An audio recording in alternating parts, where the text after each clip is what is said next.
이해하면 무서운 이야기. 나는 정신과 의사다. 그래서 나를 찾아오는 대부분의 환자들은 과거에 트라우마를 겪었거나 마음에 상처가 있는 환자들이 대부분이었고, 가끔은 정말 정신에 문제가 있는 환자도 있었다. 하지만 오늘 내가 얘기할 그 환자는 몇 년이 지난 지금까지도 잊을 수 없는 소름 끼치는 환자였다. 네, 들어오세요.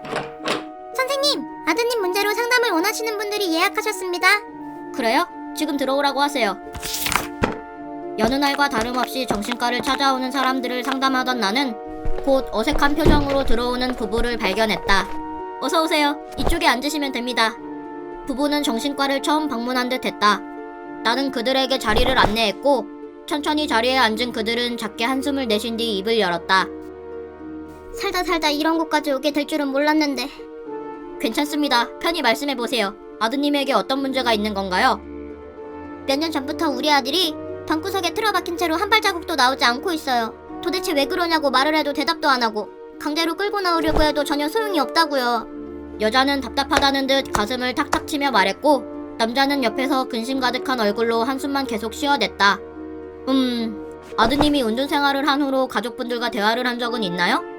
대화요? 얼굴도 안 보여주는데 대화를 할 수 있겠어요? 그럼 혹시 어떤 사건이 있었다던가 예상에 갈 만한 일이 발생한 적은 없나요?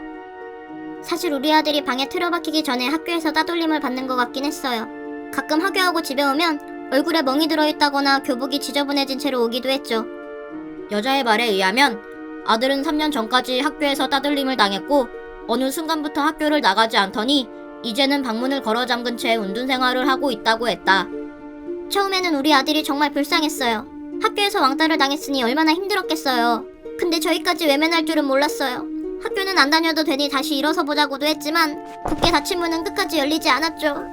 사회와 단절된 채 운둔생활을 하는 사람은 가끔 환자로 접한 적이 있었다. 운둔생활을 한 지 얼마 되지 않았다면 나름 쉽게 해결이 되지만, 이들의 아들처럼 몇 년 동안 운둔생활을 했다면 치료는 생각보다 더 어렵고 오래 걸릴 수밖에 없었다. 우선은 아드님의 의지가 가장 필요한 부분이지만, 운둔생활을 하는 사람들은 의지가 정말 약합니다. 그러니 당분간은 일상적이고 소소한 대화를 시도해보세요. 예를 들면 날씨가 좋다던가, 아니면 먹고 싶은 간식이 있는지 정도로요. 학교와 관련된 일은 꺼내지 마시고요. 나의 말이 동아줄이라도 되는 양 귀담아 들은 여자는 알겠다고 했고, 다음 상담 예약 일정까지 잡은 뒤 그들은 집으로 돌아갔다. 그러나 그 후로 그들과 3번의 상담을 더 진행했지만 상황은 전혀 나아지지 않았고, 여자의 얼굴은 날이 갈수록 수척해져 갔다.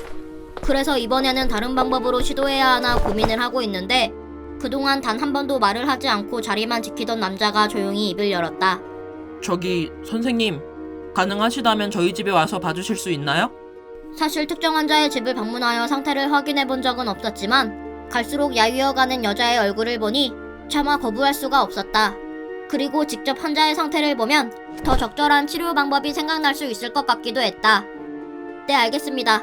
마침 오늘은 오전 근무만 하는 날이니 이따 점심 이후에 찾아뵙도록 하죠. 그렇게 점심시간이 지나고 퇴근을 한 나는 부부가 알려준 주소로 찾아갔고, 그들은 내게 짧게 인사한 뒤 바로 아들의 방을 안내했다. 이쪽이에요, 선생님. 여자는 아들의 방을 쾅쾅 두드렸다.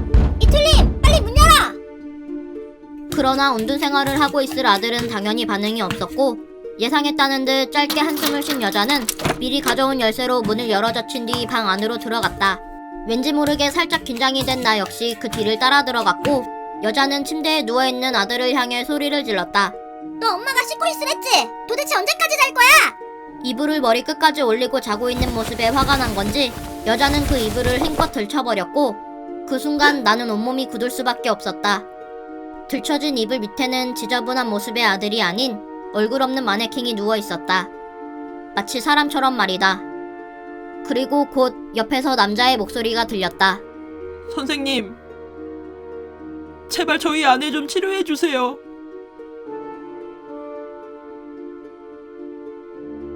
해석! 여자는 내게 학교에서 왕따를 당하던 아들이 운둔생활을 하고 있다고 말했지만, 사실 그들의 아들은 따돌림을 견디지 못하고 스스로 목숨을 끊었거나 또는 사고를 당해 사망했을 것이다.